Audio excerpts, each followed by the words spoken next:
Hi, welcome. In this video, I'm going to finally, after I think this video was put up 3 weeks ago, I'm finally going to respond to this video that Kevin Murdoch put out. Again, tag me in it.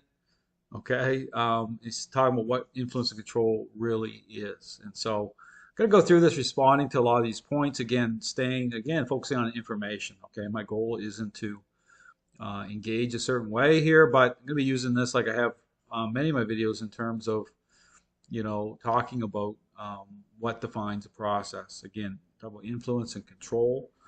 How are they reconciled? I talk about that. How do they align through a specific method? Again, I talk about coming out on the other side by way of a predictable intentional outcome. That's what I'm talking about. Okay, talking about being able to discern the difference between a counterfeit and a fake picture. And we'll get into this whole thing about these trainers keep talking about finished products and off leash, off leash, off leash. You see that constant, theme being pushed out by trainers like the anti-dog trainer. We're going to talk about, get more into this in terms of what you see, in terms of what my focus is on, and the issue about, okay, making sure that the picture change through the journey of that process is truly a real picture. Okay, even commands. Okay, how commands align properly.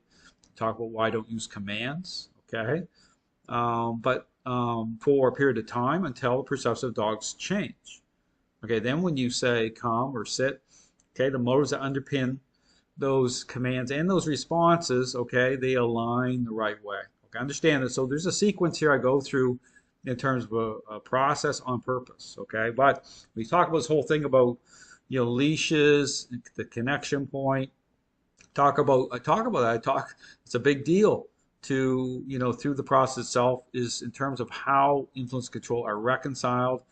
I talk about the issue about making it personal. It's like a personal conversation in which a dog comes into agreement with. Okay, so understand that matters. It's very specific in terms of that conversation, and but through how those core ingredients are reconciled through that conversation at the point of connection. Okay, so you're going to hear certain things here. I'm going to stop and talk about them. I may not make it through the whole video, but one of the complaints from this trainer is, well, why doesn't Dale respond? He's tagged. Well, I'm going to respond to all of this as I go through and help people hopefully understand what defines a process. So, I've got a good relationship with the people that work there, and they got a really good operation going on over there. Now, to the topic, discussing influence and control. What is that? What does that really mean? Right? Well, if you look at the definitions of these words, right? Influence has to do with being able to change or direct the behavior of someone else, right?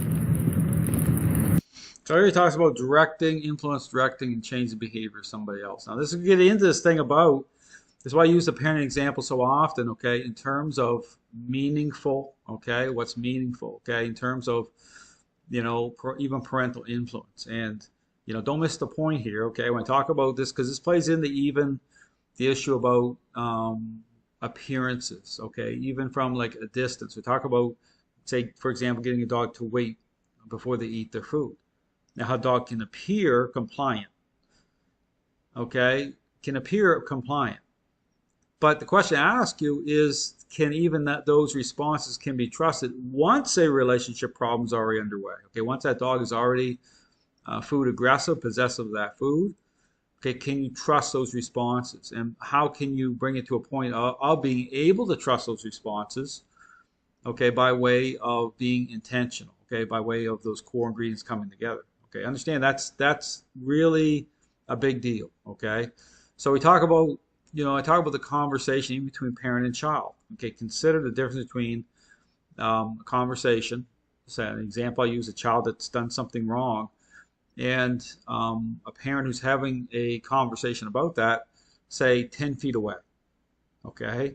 And how the child responds to that conversation in terms of it being meaningful, or really kind of absorbing, and in terms of parental influence, okay, the parenting role, engagement, in terms of talk about behavioral change, okay, that type of a conversation that's going to generate that change. But the interpersonal, the interplay of that, the interpersonal dynamic of that, and using comparison between having that conversation 10 feet away, think about this, versus up close and personal. So you're right up, your knees are almost touching the knees of the child, you're engaged. Doesn't mean you're being threatening, okay? I understand it. When I talk about intent and certain things, certain dynamics there, making sure the reactions, you talk about reconciling the responses to the relationship. Okay, there's a relationship dynamic part of there that you have to ask certain questions. Does the going back to dogs' social manner, does the dog understand intent? Is what you're doing reasonable? Okay, there's certain defining dynamics that you have to go through to offer a proper interpretation to the response. Okay, and including the current state of the relationship. It's like the current state of the attitude of the child, right? So, but in close and personal matters. Okay, understand the conversation, right? There's an interplay of that has to line up for the desired outcome. Okay, talk about behavior change. So we get this thing about, okay, certain trainers, okay, they're not dialed in that way. Okay, that's not the type of conversation. Understand that the basic takeaway here is that that's not the type of conversation that's represents their methodology. Okay, that's why they have problems when you talk about the leash and how certain tools are used, the leash, and they keep talking about off leash, off leash, off leash. But how do you get to trusting that picture? You talk about off leash, that's fine. You can have that conversation. But when a trainer makes such a big deal about something, understand that that's typically going to be their focus, or they're rushing to that to get that picture.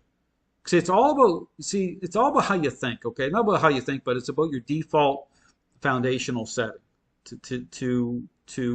for an outcome.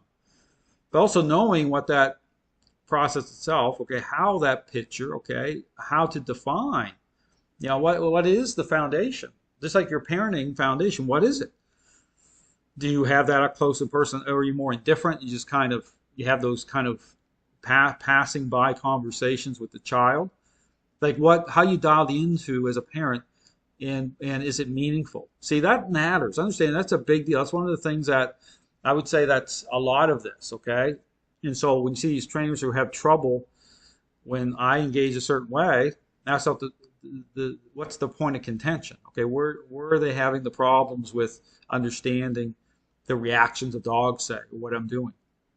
We'll talk about that because he brings up points about baseline, certain things. So he's not dialed in that way at all.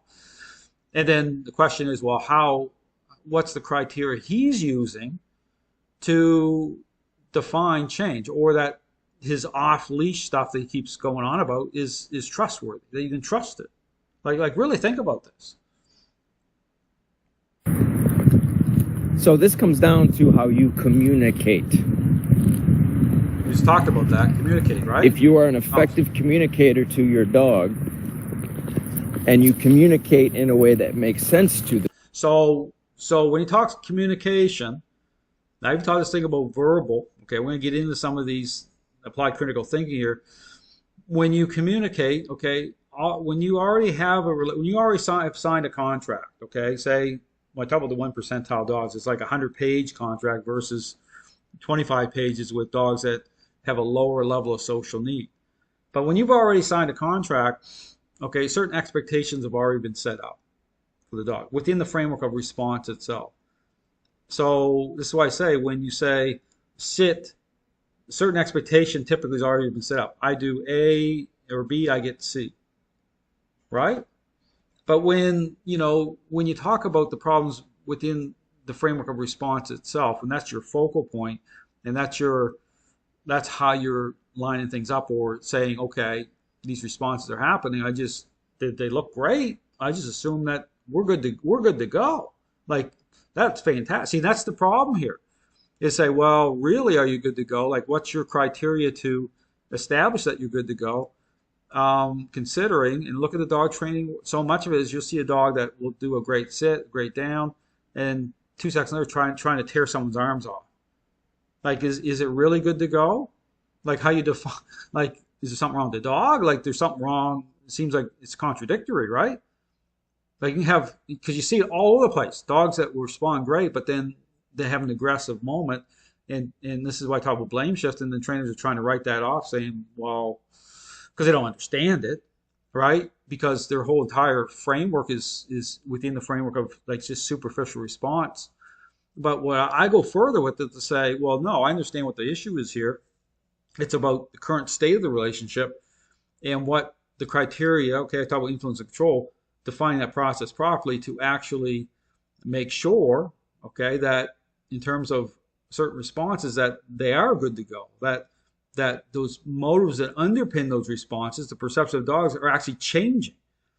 But the only way that can happen is everything has to come to a hard stop. Okay, you get a relationship problem. Now we have to approach it, okay, to bring those core ingredients in such a way that are going to truly create change. Okay, that are going to truly. So this is the power play part of it. Okay, it brings it into a point of power play. But think about the parenting-child relationship. Once the relationship's off the rails, that child is selfish, and you come to that epiphany moment. Well, as your parenting style changes, right? Because those core ingredients, right?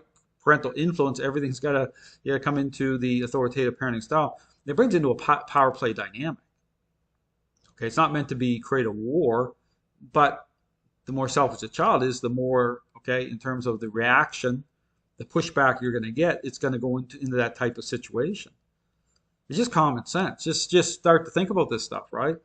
But if it doesn't go into a power play situation, and it's your parenting style is permissive, and I talk about signing the contract. Think about the response side of things I just mentioned about you do A and B, get C. That's why verbal commands become a problem.